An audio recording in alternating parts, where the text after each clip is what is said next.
제가 어제 본 찬양에 비하면 조금 부족하지만 어제 엄청 뜨거워가지고 센 걸 봤더니 우리 찬양대 아름다운 찬양을 또 정말 그 마음이 담겨져 있는 노래를 하나님께서 기뻐하실 줄 믿습니다. 오늘 왕들의 이야기 10번째 시간입니다. 멸망의 종결자라는 제목으로 하나님의 말씀 듣겠습니다. 좀 역사라는 것은 다 일정한 그 패턴이 있습니다. 흥하는 것 같으면 망하게 되고 성하는 것 같다가도 쇠하게 되죠. 모든 역사는 이 흐름에 적용을 받게 되어 있습니다. 경제, 정치, 사회 어느 곳이든 이 흥망성쇠의 법칙이 작용을 합니다.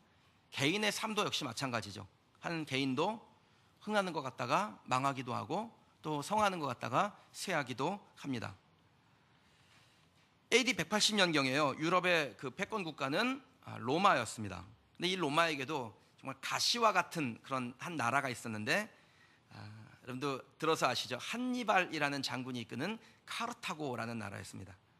이 카르타고가 시도 때도 없이 로마를 괴롭히니까 로마에는요 진짜 우는 아기도 한니발 장군 이름만 들으면 울음을 그쳤다라는 소리가 나올 정도였습니다.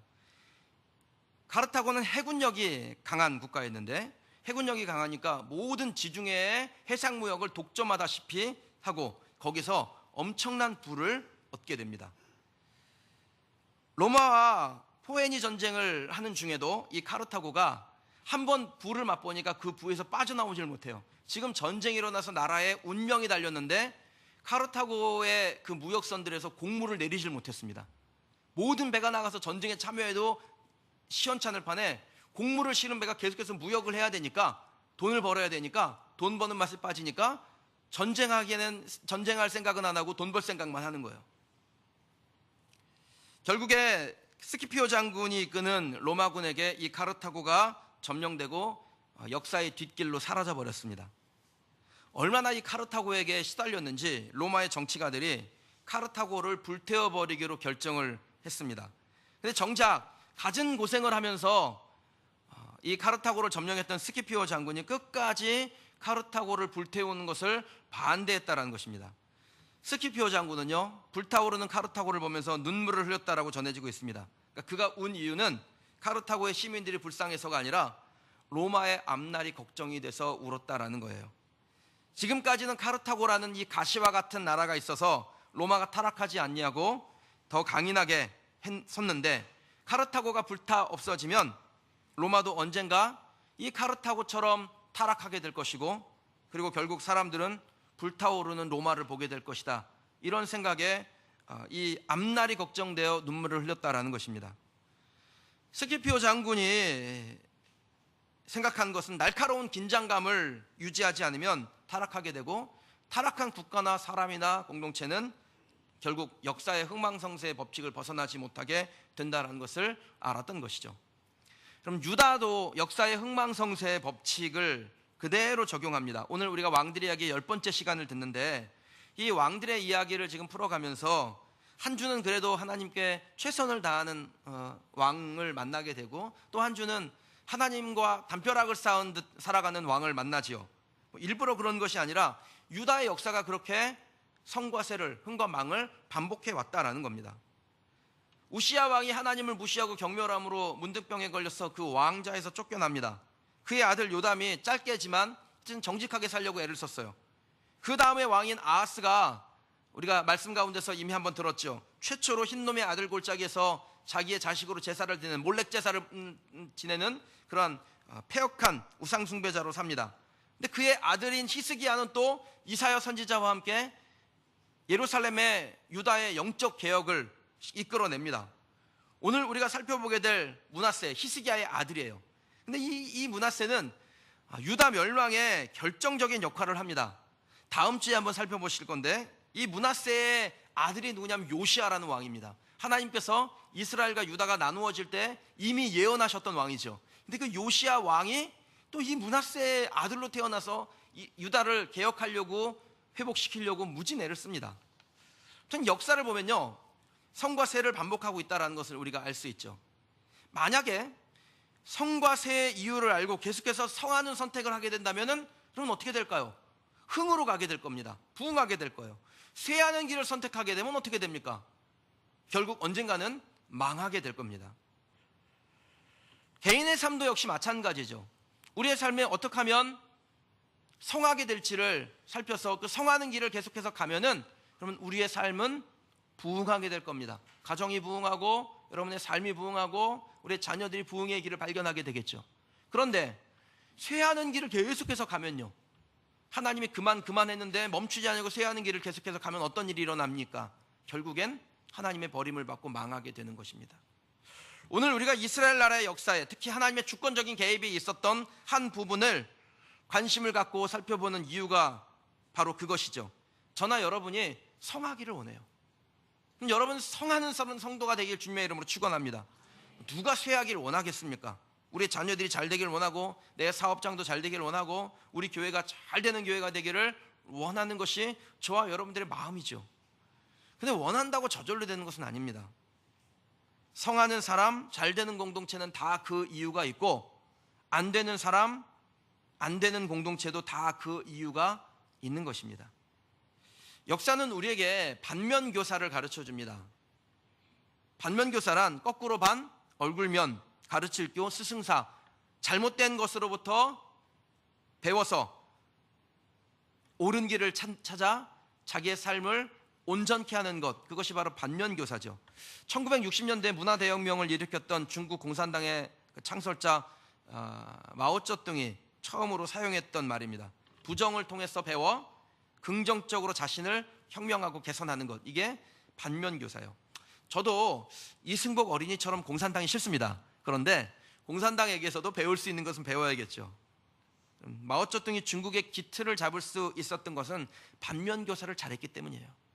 저와 여러분들이 하나님의 말씀을 통해서 반면교사를 잘하면 우리의 삶을 성공으로 이끌고 하나님의 은혜 안에 머물게 할 줄 믿습니다. 유다가 멸망한 원인이 무엇이겠습니까? 오늘 무엇이라고 말씀합니까? 쌓이고 쌓인 그들의 죄악을 하나님이 참다 못해서 심판을 하셨습니다. 그런데 그렇게 잘 참으신 하나님은 인자하시고 노하기를 더디하시고 그리고 선하시고 우리에게 은혜와 긍휼을 베푸시기를 원하시는 하나님이신데 그 하나님이 어쨌든 심판의 칼을 빼어내셨다면 그럼 그 이유가 있지 않겠습니까? 화학 용어 중에 임계점이라는 게 있는데요, 물체의 변화가 일어나는 어떠한 지점을 말합니다. 그러니까 예를 들자면 물의 임계점은 100도예요. 100도가 되기 전까지는요 아무리 가열을 해도 물의 변화가 일어나지 않습니다. 그런데 딱 임계점을 넘어서는 순간부터 액체였던 물이 기체로 바뀌기 시작해요. 변화가 일어난다는 거예요. 유다의 죄악이 쌓이기는 했는데 임계점에 도달하지 않아서 하나님께서 참으셨어요. 그런데 유다의 멸망이라는 칼을 뽑으신 그 임계점에 도달케 하는 사람이 누구냐면 오늘 우리가 본문에서 만나는 므낫세라는 왕입니다. 성경은 유다의 멸망의 원인이 므낫세 때문이었다라고 말씀해요. 한 서너 장만 넘기면 열왕기하 24장 3절에서 4절 말씀이 있는데 이 말씀 같이 한번 좀 읽어보도록 하겠습니다.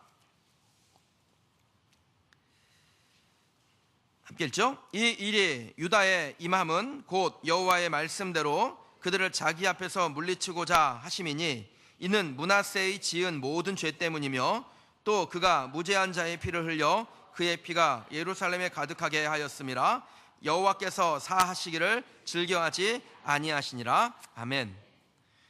그럼 유다의 멸망의 임계점을 돌파한 사람이 므낫세였습니다. 저는 오늘 설교의 제목을 조금 더 강렬하게 멸망의 종결자라는 표현을 썼는데 유다의 멸망을 확정해버린 사람, 이 므낫세가 그럼 뭘 그렇게 잘못을 했을까요?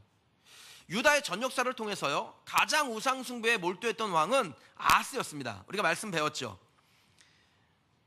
므낫세의 할아버지 이 아하스가 어쨌든 우상 숭배는 그냥 열심을 했던 사람이에요.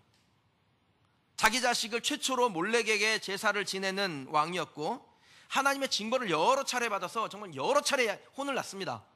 그런데 그렇게 야단 맞고 혼날 때마다 잘못될 때마다 하나님께 돌아오고 고쳐야 되는데 어떻게 해요?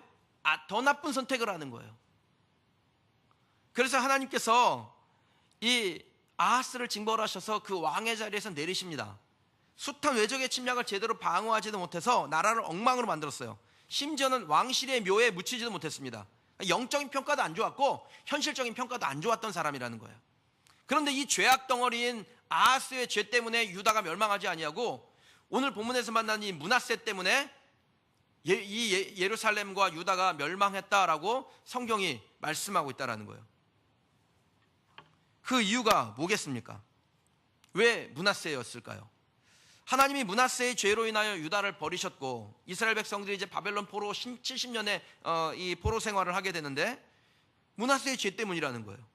그럼 므낫세가 어떤 죄를 저질렀는지, 므낫세의 죄가 무엇인지 바르게 알고 그것을 통해서 반면교사, 경각심을 가지면은 여러분 우리의 삶에 쇠하거나 망하는 길이 아니라 흥하거나 성하는 길로 가지 않겠습니까? 여러분이 하나님 하면 딱 떠오르는 건 축복일 거예요. 하나님 나를 축복하시는 분, 나에게 은혜 주시는 분. 그렇죠. 하나님 우리를 축복하시고 하나님의 은혜를 주시는 분이십니다. 그러나 하나님은 우리를 마냥 축복하고 마냥 은혜 주시는 것이 아니라 때로는 저주하실 때도 있습니다. 저주하신다라기보다는 우리가 저주의 길을 가는 걸 하나님께서 막고 계신데 우리를 그냥 내버려 두시는 거예요. 그래서 저주로 가게 합니다. 내버려 두시죠. 하나님의 저주는 하나님의 백성이 하나님을 부인할 때 반드시 올 수밖에 없습니다. 이 저주가 우리나라에는, 우리 교회에는, 우리 가정에는, 나 자신에게는, 내 자녀에게는 오지 않을 것이다. 여러분 이렇게 장담할 수 없어요. 유다가 2번에 걸쳐서 나라가 망하게 되는데 BC 570년경에 바벨론에게 멸망을 당합니다. 그래서 포로로 잡혀갔다 70년 만에 돌아와서 다시 나라를 세우죠. AD 70년경에 로마에게 망하면서 완전히 망합니다. 1900년 이상을 망한 상태로 있어요. 근데 이 첫 번째 멸망이 하나님께서 유다에게 보내신 경고였습니다. 하나님께서 이미 모세와 솔로몬에게 너희가 이 하나님의 말씀과 계명과 율례를 떠나면 내가 너희를 이방 나라의 포로로 보낼 것이고 너희가 그곳에서 다시 하나님께 그 얼굴을 구하면 내가 너희를 돌이켜 가나안 땅으로 돌이키리라. 하나님께서 주신 약속의 말씀대로 하나님 그대로 행하신 거예요. 그러면 경고지요. 아, 하나님을 떠나면 안 되는 것이구나. 이거를 붙들어야 되는데 이 이스라엘 백성들이 하나님을 온전히 붙잡지를 못합니다. 그러니까 결국은 어떻게 돼요? 하나님께서 기회를 주셨는데도 그 기회를 붙잡지 못하니까 회개하지 않은 백성들의 결과는 하나님으로부터 완전히 끊어지는 것이었습니다. 지금 이스라엘의 상황을 한번 보세요. 우리가 성경을 사모하고 사랑하니까 이 성경의 배경이 되는 이스라엘에 대해서 좋은 마음이 있는데 여러분 실제로 이스라엘은요 이미 하나님으로부터 끊어진 나라예요. 끊어진 민족이에요. 하나님의 백성으로 그들이 1900년을 살았습니다. 그러나 하나님은 그들이 죄로부터 돌이키지 않을 때 가차없이 버리셨어요. 여러분 우리나라가 복음이 전파된 지가 이제 한 120년이 좀 넘었습니다. 1900년 동안이나 하나님의 백성으로 살았던 그 이스라엘 백성도 하나님을 하나님으로 인정하지 않을 때 버리셨던 것처럼 그럼 190년도 안 된 우리나라, 우리 교회, 우리 한국교회 하나님 충분히 버리실 수 있어요. 이거 경각심을 가지셔야 돼요. 저와 여러분 마찬가지입니다. 하나님을 잘 섬기는 것 같지만 우리가 영적으로 깨어있지 않으면 하나님 우리 언제 버리셔도 우리는 할 말이 없는 거예요. 계시록 2장에 에베소 교회를 향한 하나님의 경고를 묵직하게 받아들이는 우리 교회, 우리 성도들이 되시길 주님의 이름으로 축원합니다. 회개하지 않으면 촛대를 옮기시겠다는 이 하나님의 말씀을 무겁게 받으셔야 돼요. 여러분 한국 교회가 역사의 신기록을 가지고 있어요. 가장 최단기간에 부흥을 이루었던 교회고요. 가장 최단기간에 타락했던 교회입니다. 아무튼 대단한 교회예요, 우리 한국 교회가. 여러분 그것을 보면서 우리는 경각심을 가지고 그러지 말아야겠다. 하나님께 온전히 매여 있어야겠다. 하나님 잘 섬기는 우리 교회, 우리 성도 되기를 소원합니다. 우리가 역사를 통해서 배우는 목적은 딱 하나죠. 이전 역사의 잘못을 반복하지 않기 위함입니다. 우리가 므낫세를 통하여 하나님으로부터 용서받지 못하는 죄가 무엇인지를 알아야 돼요. 그리고 그것이 무엇인지를 안 다음에는 그대로 행하지 아니하고 돌이켜 하나님이 원하시는 길을 가는 것입니다. 오늘 이 말씀이 저와 여러분에게 그 길을 발견하는 생명의 말씀이 되길 주님의 이름으로 축원합니다. 하나님께 용서받지 못했던 므낫세의 죄가 무엇이었을까요? 첫 번째는요, 여호와의 전에 이방 우상의 제단과 신상을 쌓고 만든 것입니다.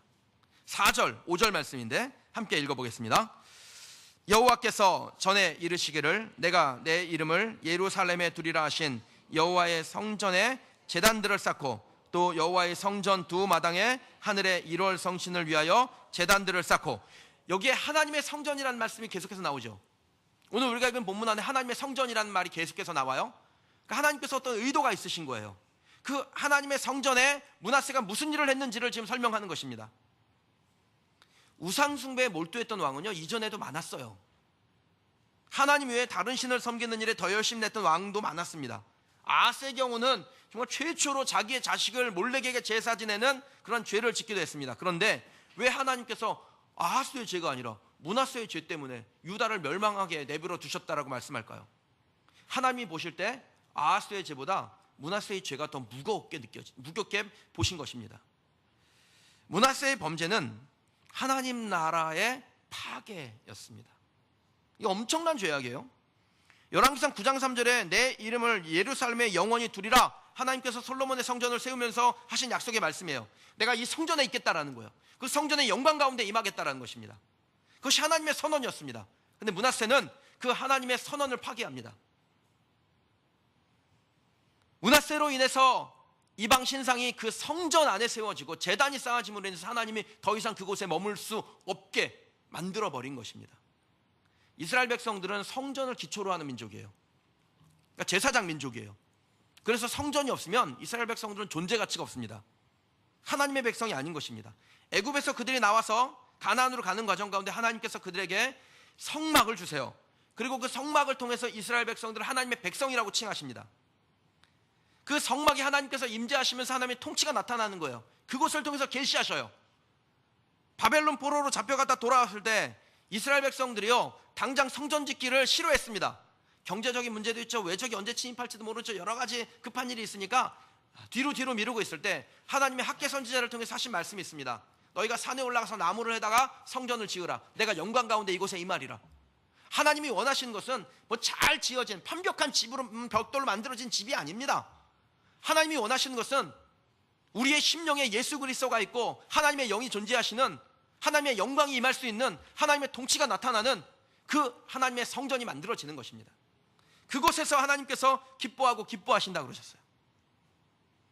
하나님이 원하시는 것은 잘 지어진 건물이 아니라 온전한 예배인 줄 믿습니다. 하나님만을 예배하는 성전이 되는 것입니다. 하나님도 예배하는 성전이 아니라 하나님만을 예배하는 그 성전이에요. 여러분, 하나님은 우선순위에 밀리지 않습니다. 그러니까 하나님의 치욕적으로 생각하셔요. 질투하신 하나님이라고 하셨어요. 만약에 우선순위에 밀리면 하나님 그곳에 머물지 않으신다라는 거예요. 여러분, 저와 여러분이 우리 교회에서, 또 여러분 개인이 하나님의 성전인데, 여러분 자신에게 우리 교회가 하나님이 뒤로 밀리는 교회가 되거나 여러분 자신이 되지 않게 날마다 영적으로 깨어있는 성도들이 되시길 주의 이름으로 축원합니다. 므낫세의 범죄가요, 이 하나님의 나라의 파괴라고 말씀드렸죠. 여러분, 우리나라에서 가장 강력하게 처벌하는 죄가 있어요. 그게 뭐겠습니까? 강도예요? 살인이에요? 사기예요? 뭐예요? 반란죄입니다. 반란죄는 사형으로 다스리게 돼 있어요. 가장 극형으로 다스립니다. 옛날에는 더 심했죠. 조선시대, 고려시대 이럴 때는 반란을 일으키면 삼족을 멸했습니다. 근데 므낫세의 죄가 하나님의 눈에 반란죄와 같았다라는 겁니다. 자기만 범죄하고 마는 게 아니에요. 강도, 살인, 사기는 내가 그냥 범죄하고 마는 거예요. 그런데 반란은요, 그 나라의 주권을 흔드는 것입니다. 하나님의 왕대심의 증거인 성전에 다른 왕을 세우지 않습니까?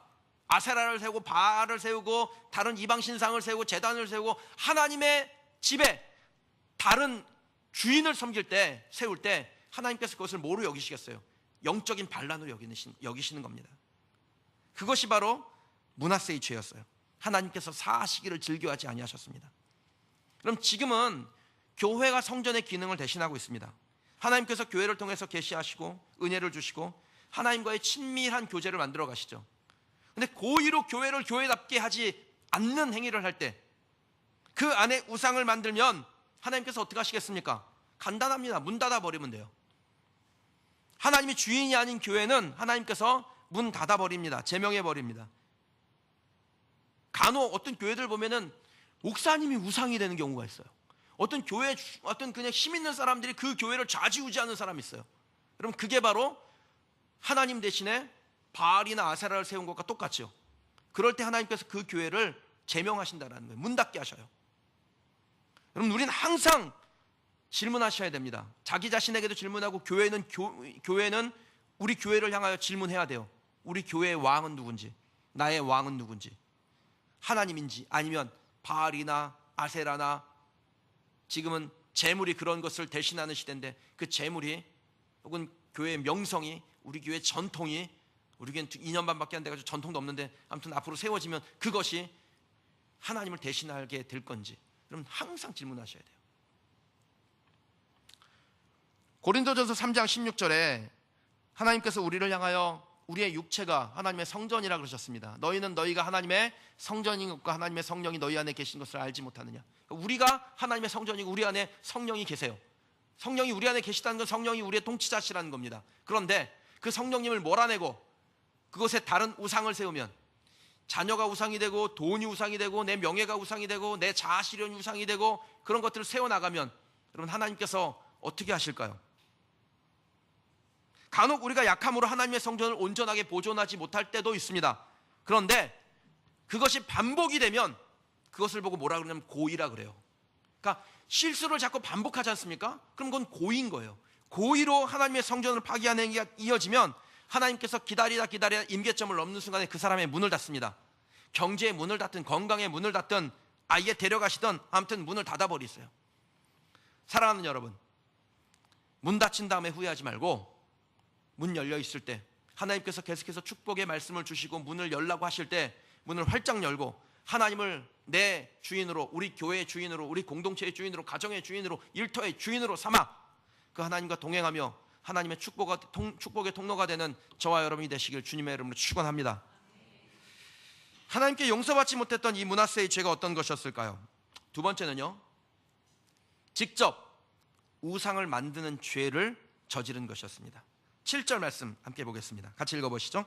또 자기가 만든 아로색인 아세라 목상을 옛적에 여호와께서 이 성전에 대하여 다윗과 그의 아들 솔로몬에게 이르시기를, 내가 이스라엘의 모든 지파 중에서 택한 이 성전과 예루살렘에 내 이름을 영원히 둘지라. 아멘. 그럼 그 당시의 왕은요, 하나님의 대리자입니다. 하나님께서 기름 부어 세우시는 종이 세 종류가 있어요. 하나는 제사장, 선지자, 왕입니다. 그러니까 제사장, 선지자, 왕은 그냥 임명해서 세우는 것이 아니라 기름을 부어요. 그래서 세웁니다. 히브리서에 보면 예수님의 삼중직에 대해서 말씀하는데 예수님의 세 가지 직분이 있어요. 하나는 선지자, 또 하나는 제사장, 또 하나는 왕입니다. 그러니까 왕으로 오시고 선지자로 오시고 제사장으로 오신 분이 예수님이세요. 그래서 우리가 왕이나 제사장이나 선지자로 세움을 받을 때는 예수님에게 임하는 그 직분을 받는 것입니다. 하나님의 특별한 선택을 받는 것이죠. 그러니까 하나님께서 특별히 선택하셨을 때는 뭐가 있을까요? 하나님의 기리하심이 있어요. 제가 여러분에게 어떤 역할을 이렇게 부탁드리고 좀 감당해 주세요라고 할 때는 그냥 사람이 없어서 세우진 않겠죠. 기대감이 있겠죠. 세우는 사람의 기대감이 있다라는 거예요. 여러분, 하나님이 우리를 중요한 역할로 특별하게 선택하여 부르실 때는 하나님의 기대감이 있는 것입니다. 중요한 자리예요. 중요하게 여기셔야 돼요. 다윗은요, 용도 폐기당한 왕 사울을 하나님의 기름 부으신 종이라는 이유만으로 건드리지 않습니다. 그렇게 자식에게 해를 가하고 심지어는 죽이려고까지 했던 그 사울을 향해서 다윗은 하나님이 기름 부으셨기 때문에 내가 손대지 않겠다 그랬어요. 하나님이 하신다고. 이게 무엇을 말합니까? 하나님의 선택을 받은 사람은 보통 사람이 아니라는 것이에요. 그러니까 보통 사람이 아니라는 의식을 가져야 돼요. 영적인 책임감이 있어야 됩니다. 이스라엘에서 왕은 그 자체로 영적 사명을 받은 하나님의 대리자였습니다. 이스라엘 자체가 신정국가예요. 하나님이 다스린 나라예요. 근데 하나님께서 직접 통치하지 아니하시고 대리자를 세워요. 왕을 세우고 제사장을 세우고 또 선지자를 세워서 하나님의 말씀이 증거되게 하고 하나님께 예배하게 하고 그 나라를 통치하게 하셨습니다. 그러니까 실제는 하나님이 왕이시지만 왕으로 기름 부음 받은 사람이 하나님을 대신하여 통치하는 거예요. 그러니까 하나님의 대리자라는 것입니다. 그렇다면 그 선택을 받은 사람은 무거운 영적 책임감을 가지고 있어야 되는 것이 맞습니다. 그런데 하나님의 대리자로 기름 부으심 받은 사람이 자신을 세운 하나님을 몰아내고 그곳에 자기가 직접 만들어 새긴 우상을 세우고 만든 것뿐 아니라 그 만들어 놓은 우상을 백성들로 하여금 섬기도록 강요했다면 그건 하나님 앞에 용서받지 못할 죄악이라는 거예요. 만들어진 것을 누가 가져와 가지고 거기에 꾀임에 빠진 게 아닙니다. 직접 자기가 새겨 만들고 그것을 세워서 백성들로 하여금 제사 지내도록 강요했다라는 거예요. 9절 말씀 같이 한번 좀 보실까요? 함께 읽어보겠습니다. 이 백성이 듣지 아니하였고 므낫세의 꾀임을 받고 악을 행한 것이 여호와께서 이스라엘 자손 앞에서 멸하신 여러 민족보다 더 심하였더라. 이 백성들이 하나님 앞에 범죄하던데 그 범죄가 얼마나 심했는지 이전에 하나님께서 멸망시키신 아모리 족속, 가나안 족속들보다 더 우상 숭배하고 하나님 앞에 범죄하였다라는 거예요. 유다와 예루살렘 거민인 므낫세의 꾀임에 빠져 악을 행하되 이미 멸하신 다른 이방 민족들보다 더 심하게 우상 숭배했다면 여러분, 이 므낫세의 죄가 얼마나 큰지를 우리가 확인할 수 있는 것이죠. 리더가 얼마나 중요한지 저와 여러분들은 자주 체험하지 않습니까? 아무것도 바뀐 것이 없는데 리더 한 사람이 바르게 살면 분위기가 살아나기도 하고 그 사람이 똑바로 살지 못하면 분위기가 확 침체되기도 해요. 므낫세는 자신이 하나님의 기름 부어 받은 영적 리더라는 사실을 무겁게 받아야 했습니다. 자기의 죄악이 공동체의 죄악이 된다는 것을요, 그는 반드시 기억해야 했어요. 자신 때문에 수많은 사람이 죄 안에 거하다가 영혼이 죽고 그 가운데 육체가 죽고 그래서 영원히 죽어버릴 수밖에 없는 존재가 된다는 것을 좀 심각하게 받아들여야 됐습니다. 사랑하는 성도 여러분, 여러분의 가정에서, 교회에서, 일터에서 하나님 앞에 기름 부음 받았다는 것을 잊지 아니하는 성도가 되시길 축복합니다. 우리가 부모로 기름 부음 받은 거지 않습니까? 그래서 부모가 신앙생활 똑바로 안 하면 그럼 자녀들이 나중에 그 대가를 똑똑하게 치르는 거예요. 어쩔 수 없어요. 부모가 똑바로 살지 않으면 나중에 세월이 흐른 다음에 그 자녀에게 대가가 나타납니다. 교회에서 중직자들로 선택된 분들이 있으시죠? 무겁게 받으시길 바라요. 오늘 말씀을 무겁게 들으셔야 돼요. 여러분의 행동 하나하나가 우리 교회의 영적인 기준이 됩니다. 사람들이 안 보는 것 같은데 다 보고 있어요. 제가 성도들하고 이렇게 얘기할 기회가 있지 않습니까? 얘기하다가 그 성도들한테 듣는 얘기를 들을 때 정말 섬찟섬찟 놀랄 때가 있어요. 간혹 그분들이 우리 교회 중직자들이 이렇게 행동하고 저렇게 행동하고 그런 얘기를 하세요. 안 보는 것 같은데 다 보고 있구나. 그럼 여러분들도 저를 다 보고 계시잖아요. 그래서 저한테 가끔 문자 보낼 때 항상 문자 이렇게 보내시는 분들이 계세요. 목사님, 항상 감시합니다. 너무나 감시합니다. 정말 감시합니다. 늘 감시합니다. 감시만 당하고 살아요, 저는요. 그럼 저 감시당하는 게 맞지요? 제가 그 책임이 있는 거예요. 우리를 그대로 따라합니다. 결국 우리 중에 므낫세 같은 사람이 있으면 그 때문에 교회의 영적 기준이 흔들리게 되고 최악의 경우는 문 닫습니다. 교회 문 닫으면 끝인가요, 여러분? 하나님께서 나중에 평가를 내리시죠.